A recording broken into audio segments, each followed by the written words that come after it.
Top of the evening, people. Here with my wife. Uh, Here to give me some questions. Go ahead, shoot, babe. What sent you back to prison for the third time? What sent me back to prison for the third time? Well, to make a long story short, um, there was a family member who no longer retains the title as an uncle. He basically called the police on me, had a warrant put out for my arrest because he basically pulled two straps out on me on two different occasions and told my mama he was gonna have to kill me. Basically, for the reasons of me trying to start my own painting business. I stopped passing out his business cards and I started doing the business myself. Because it all started from this nigga telling me that for every lead that you give him and we do the job, that was a $200 bonus. Well, me with my little yellow ass, I was pulling holes from the ladder in LA on a job site. Bras pulling over in BMWs and shit, asking for business cards. So after passing out a couple of his business cards and seeing that this nigga wasn't keeping his word with the $200 bonus, I was like, man, fuck that. I'm gonna just flip his card over and write my number on the back of it and start doing the work myself. So, Well, so does it seem like there was some type of jealousy going on there? of course, because all of his workers was base heads. They was smokers. And they was scared of this nigga. They did everything this nigga wanted them to do. And I wasn't like that. Nigga, I took pride in my paint trade because I learned how to paint in Sacramento. I didn't learn how to paint from that nigga. You know what I'm saying? So my pride in the paint game was like this. Every new job I wore brand new whites. But them other niggas, his workers, basehead ass niggas, was always in dirty ass, dingy ass Dickies that's supposed to be white. So of course I'm gonna pull the homeowners. I'm gonna pull other people that's interested in the work because I'm the cleanest one on the job. So I took advantage of this shit after I seen this nigga was taking advantage of me and not paying me what he said he was gonna pay me. But anyway, let me not get distracted from the reason why I went back to prison. Okay, like I said, this nigga basically had a warrant put out for my arrest. I didn't know the nigga was a Mason that deep. So Masons got game with the lawyers and judges and shit. Okay, so the nigga had the warrant put out for my arrest because I basically blew his truck up. I didn't mean to blow the motherfucker up. I meant to just burn that motherfucker up after he pulled his strap out on me two different times and threatened me. Gonna tell my mama he gonna kill me. And so when he pulled those guns out on you, it was because he got upset because other people were contacting you to do jobs. Low key, yeah. But he tried to use the excuse that I was taking his material to go do my jobs, in which I should have been doing. But at the same time, since he pulled his strap out on me two different times and didn't bust on me, Mr. Black Panther ass nigga. Yeah, he was an ex-Panther. On CBS News and all that shit when the Watts ride jumped off. So for this nigga to put the police on me like that was like very fucking like unusual. But then for the nigga to pull his strap out on me two different times was unusual too. So I felt like, I was gonna shoot the nigga until I conferred with my mama. When I told her, I'm gonna shoot your motherfucking brother. She was, boy, you better not shoot my brother. That's the only brother I got left. Mama with them old wives' tales and shit. Regardless of what this nigga done did to me, she wasn't trying to hear this nigga pull this strap out on me two different times. So I settled with just trying to burn this nigga truck up, but it had gas and all that shit on it. So I had a homegirl that lived behind his paint shop who basically told me, damn, Corey, that motherfucking truck blew up. I was like, what?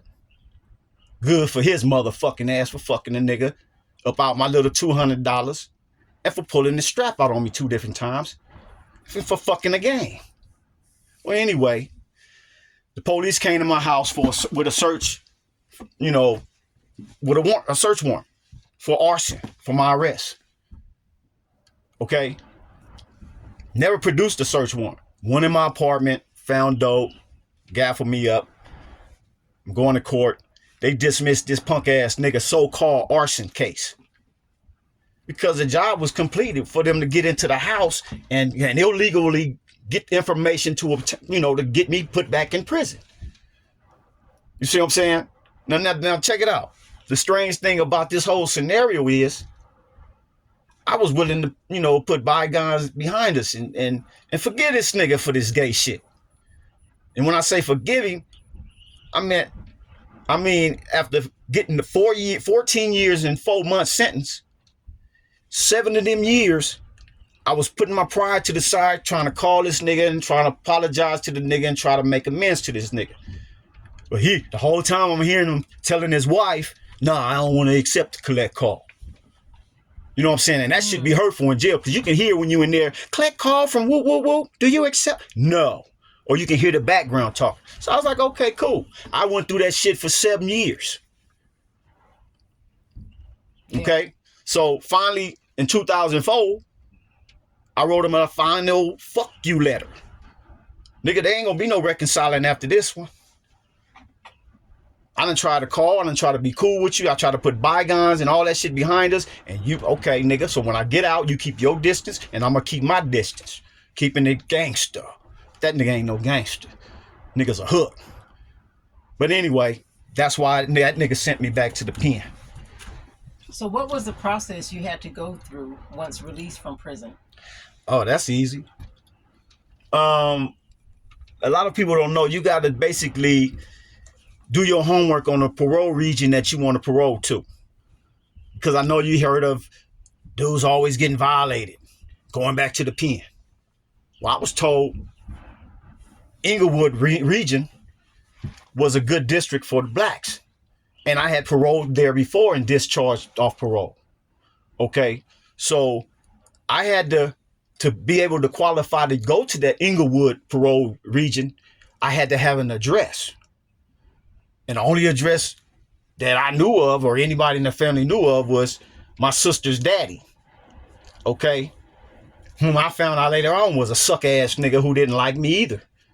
Because I had to rewind back when I was like 5, 6 years old. This nigga used to bring my brother and my sisters and them toys for Christmas. He wouldn't bring me shit. Like he didn't have a fucking problem with, disrespecting a kid on Christmas. That's a shame. You know what I'm saying? Them niggas had toys and all that. And my brother Kiwi bitch ass. Nigga, that's my daddy. He ain't your daddy. Little hoe ass nigga. I had to realize that nigga was just like his daddy. A hoe ass nigga. Because this nigga wasn't even gonna let me use his address. Just to parole to, just to say that I'm legit for this region. I can go to this parole region to do my parole on. This whole ass nigga want to come out with some bullshit. Well, Corey, you was in a lot of stuff before you went in there. And motherfucker, you don't know what I was in, nigga. All you heard was what these motherfuckers told you. All you heard was that I fucked that nigga Roy Lee truck up. That's all you heard. But you didn't hear about this nigga pull his straps out on me 2 different times. That's why I cut his motherfucking kids off, my cousins too. Because they took that nigga's side and his word for it and didn't want to hear nothing from me. When I'm trying to call from prison, everybody having family reunions and shit. On his behalf, though. Everybody speaking on me while I'm locked up. Okay. So I made a vow once I got out. Nigga, a ball is a ball and a strike is a strike. Nigga, fuck all y'all. And that's how I've been pushing. But go ahead. I get excited when I hear this shit because motherfuckers don't be believing that family members will do you like that. Yeah, and then a lot of times they hear on one side of the story and they're taking sides and don't know the whole story of how it went down. So how long did you stay on parole? Dude, I knew I had to do at least a year clean. So when I got out, I was already balls out for work. I went to Dunn Edwards Paint, got me a sign, got my name put on that motherfucker, and I started working. My parole officer came to this punk ass nigga house maybe 3 times out of the whole year I was on parole. I didn't know this nigga basically hated my daddy and didn't want to see me because my daddy pulled my mama from his punk ass. But shit, nigga don't be knowing all of these hidden innuendos and shit that motherfuckers be holding, harboring these ill feelings towards a motherfucker, right? So, 1 year was all I needed.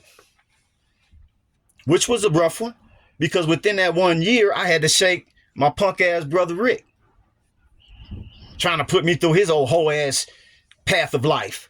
You know, which motherfuckers don't realize what may be good for your life may not be good for another nigga's life.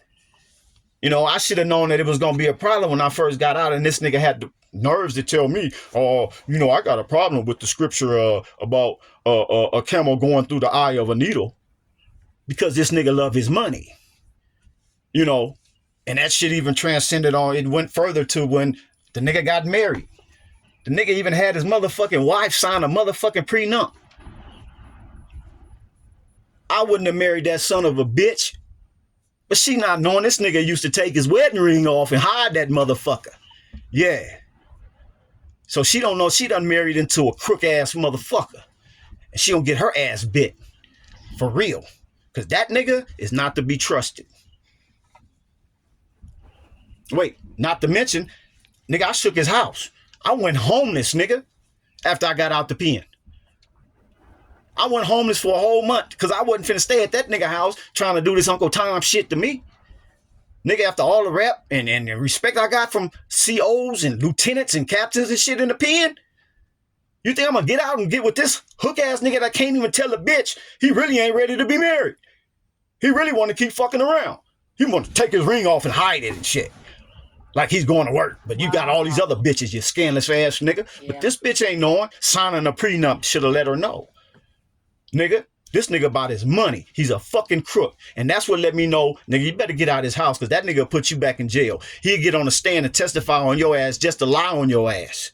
Mm-hmm. To save his reputation. So, excuse me, I get excited, nigga. I get excited telling the truth. So anyway, I left that nigga house. Nigga, I went and stayed at the park. Nigga, in Rolling 60 Hood. Off of Slauson. By 5th Ave. I was sleeping in my motherfucking car. Rather than staying with that house ass nigga with his empty ass refrigerator. Because he trying to save his money. He don't want to put no food in his motherfucking house. Or I gotta go buy some motherfucking food. And then I share it with his motherfucking ass. Okay, cool. But anyway, there got two suck ass niggas down. My brother's daddy that didn't want me to use his address. This bitch ass nigga whom I was staying with him, hopefully until I got up off of parole. But it didn't happen like that. I had to go sleep in my motherfucking car at the park and take a chance on a Mexican running into my shit while I'm parked. But it was better than putting my pride to the side for this whole ass nigga. You know? So basically from LA to San Bernardino, how did you end up moving to the city? Like I said, I was homeless. My sister lived in San Bernardino. At the same time, she was living with a hook ass nigga from Detroit, who I knew was a house ass nigga to the T. After he told me a story about him living in Detroit, got the local drug dealer busted. Called the police on him, undercovers, and told the motherfucker he was selling dope. And while the police got him handcuffed and raiding his shit, he drive by the motherfucker. Ah, yeah, nigga, my boys got your motherfucking ass. That's what your ass get. You a scandalous motherfucker, homie. A real blatant piece of shit that done infiltrated our family as far as my sister was concerned. But I put that shit to the side. I was like, man, it's my sister. Maybe she done changed. I've been gone for a while. So I took her up on the offer and went and stayed with her for a minute, not knowing this bitch was going to be trying to use a nigga to rebuild her whole raggedy ass motherfucking house. Okay? In which I almost went to jail because of her hook ass nigga want to call the police because I wasn't going to I didn't do the gate the way he wanted me to do the gate, because I take pride in my motherfucking work. He wanted me to just throw the shit up. No, nigga, I'm not finna have nobody looking at my motherfucking work and I can't get no work in the future because your bitch ass want me to throw some shit together. This nigga called the police and said I approached him with a shovel or threatened him with a shovel, some shit. San Bernardino police. You remember, you had to come get me. Because I left that motherfucker immediately. Like nigga. Police called, my wife called me, my sister called me on the phone, police talking about It was a lieutenant sergeant. Hey man, Epps, I just need to talk to you, man. Come talk to me, man. We ain't gonna take you to jail. So I said, okay, if I go to jail behind this bitch and this nigga, I'm not fucking with him again. I went and hollered at the Sarge.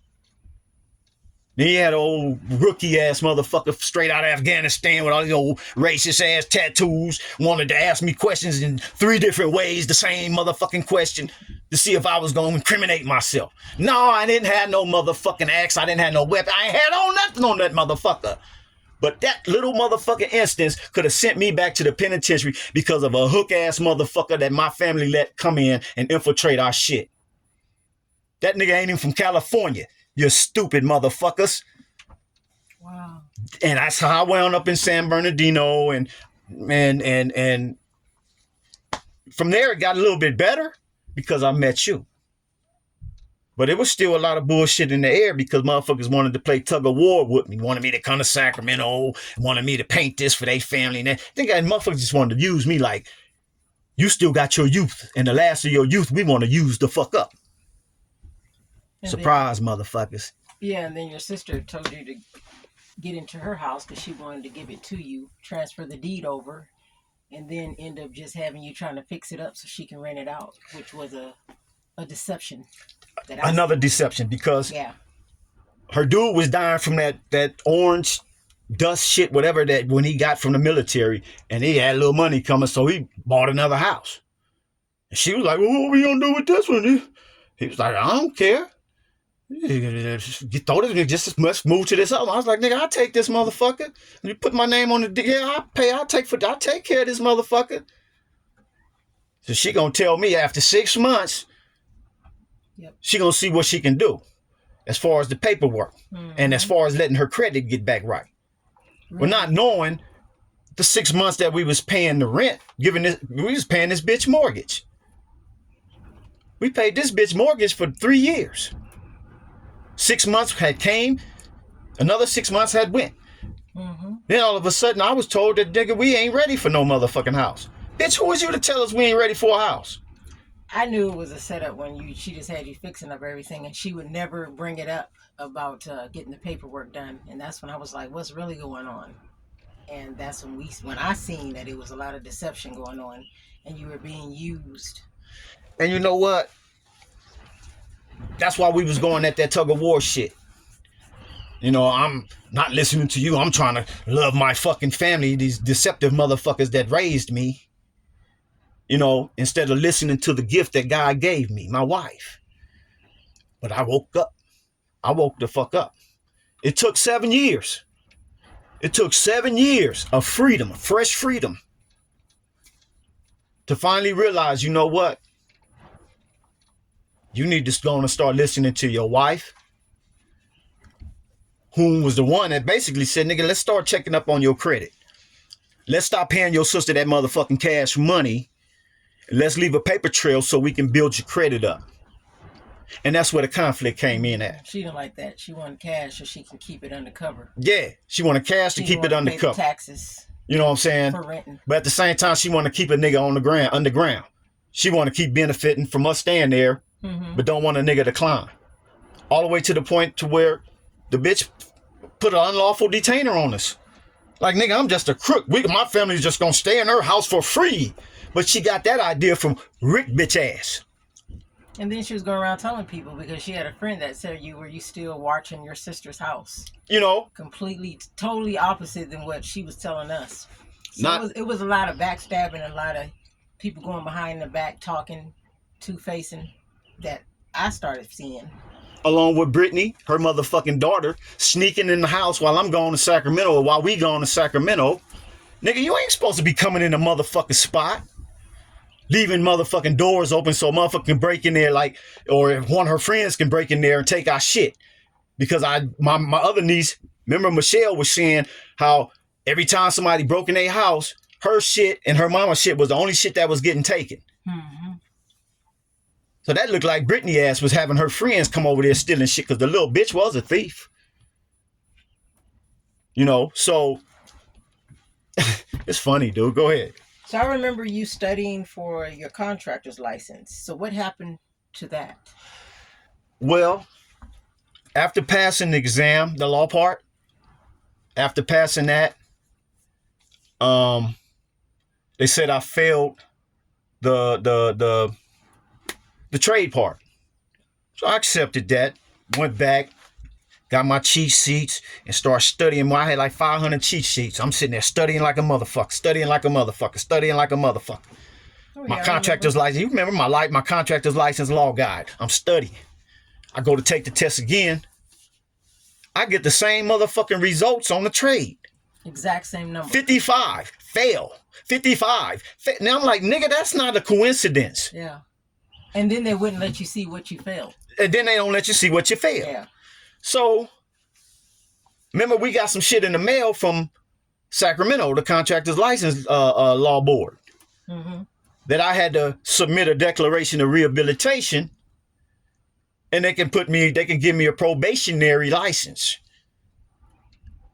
Now, remember, at the time, I was trying to get in contact and have a little relationship with Harold, my pops, and I asked him about the situation. He was like, man, fuck that contractor's license and that probation, nigga.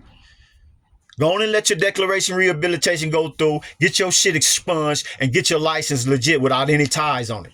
So that's why I was like, fuck it. So basically, you probably passed the trade too, but since you had a record, they wanted to keep you under surveillance and all that. Basically, you had you going through a lot of hoops. Exactly. And that's that was wrong. Exactly.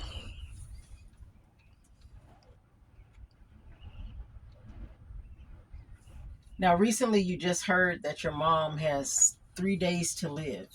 How do you feel about that? In my opinion, I'm like this.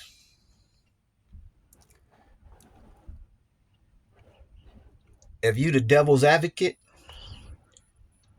and you ain't pushing what our Heavenly Father is pushing, let his will be done. I love my mama. But if she want to push that bullshit and take them other niggas' sides and think that her manipulation to have me be puppeted by these niggas, that's on her. I don't owe her no apology. I tried to give her herbs. The whole time we was together, I was trying to feed her herbs to keep her health up. Then because I wasn't twisting the way she wanted a nigga to twist, she had the audacity to tell a nigga to drink them herbs yourself. Drink them for me. Not knowing we didn't even pay our motherfucking mortgage that month to go and buy her those motherfucking herbs. But since we wasn't turning the way she wanted us to turn and accept the lie that Paul was kicking her ass up out his house, basically had her put all her money down on a fucking Benz that she didn't need. And I bet you that nigga co-signed for it to make it look like when she couldn't pay, well, hey, I'll take over the payments. You know what I'm saying? Sad. So, yeah, this how these niggas is. The Larry, that other nigga, he's a Harrison. All them niggas they got the same daddy. Their daddy was a hook ass nigga who got murdered, and I believe he got murdered in the shower in Texas, and I believe that nigga was fucking with somebody's kids, and somebody strangled his motherfucking ass in the shower. See, but don't nobody want to tell a nigga about that one. You see what I'm saying? So when you dig deep into a motherfucker's shit, you will figure out why Rick is a piece of shit how he is. Why Paul is a piece of shit how he is. Why Larry is the piece of shit that he is. Between all them motherfuckers together, y'all niggas owe me at least 30 G's. At least 30 G's, nigga. I'm not gonna even go into the other deceptive shit that I would love to go into. But I'm going to tell you like this. The one that hurt me the motherfucking most was when Larry took that motherfucking kilo. He took 2 kilos, one of Dean's and one of mine's, to Texas and smoked that shit up. And then the nigga came back from Texas and stole my jewelry and the clothes and all kind of shit I had in my mama's house.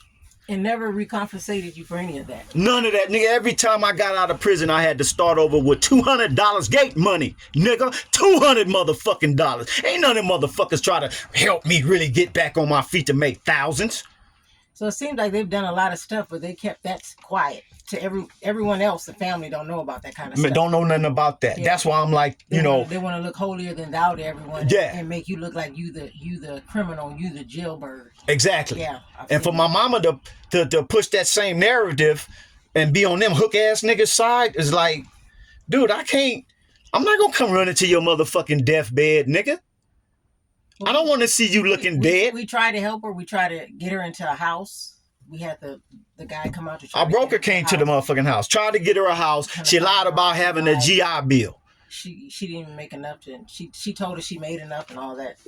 Just a lot of deception. Just a lot of deception, a lot of bullshit to where, dude, you niggas is disgusting to the point of I wouldn't even use a bullet, nigga, to even defend myself with them. The best I can do with these motherfuckers is to stay the fuck away. Stay the fuck away. Them niggas is some pieces of shit. For real. They grew up on pieces of shitville. No motherfucking integrity. No motherfucking loyalty.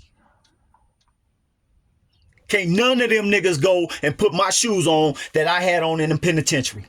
Could none of them motherfuckers do the shit that I was doing in that penitentiary with Bloods, Crips, Mexicans, white boys, the police, nigga, and not one motherfucking time did I snitch. Did I have to snitch, nigga? I remember a question the motherfucking counselor asked me about if I heard of any inmates wanting to stab COs, what would you do? Would you tell us? I looked that bitch in her eyes and I said, you know what I would do?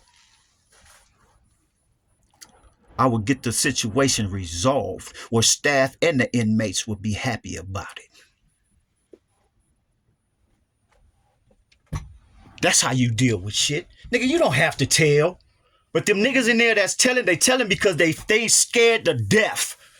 When you done did some wrong shit to motherfuckers, your ass become a snitch and you gonna tell like a motherfucker, like little kids when you're little and shit. When I used to hit motherfuckers in the head or burn the fire, the projects, Curry did it! Curry did it! Yeah, you hook ass niggas.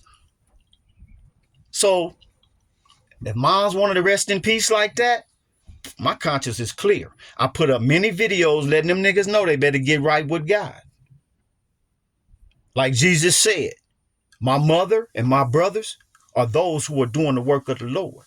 Well, she could have called. She know where we live and everything. So. Man, an apology ain't nothing. It don't cost a dime. But see, that's that American shit. That's why America can't apologize for that slavery shit. They meant that shit. What the fuck you gonna apologize for something that you meant to do? So I understand why they not trying to apologize. I don't want no motherfucking apology. If you think I'm going to come to a motherfucker's deathbed, I don't give a fuck about death. I'm not going to glorify it, nigga. You can look like E.T. in that motherfucking casket all the fuck you want by yourself. You ain't finna have my spirit in that motherfucker. I'm going to remember how you did a nigga before you left and what you looked like before you left. And how you was thinking before you left. So all them motherfuckers that ain't taking note for why a real nigga done shook their ass, that's on y'all, people. I will not do a motherfucking thing for your kids or your grandkids, and I will make sure my kids don't do a motherfucking thing for them either. Huh. Rest in peace. If you got to. Eps out.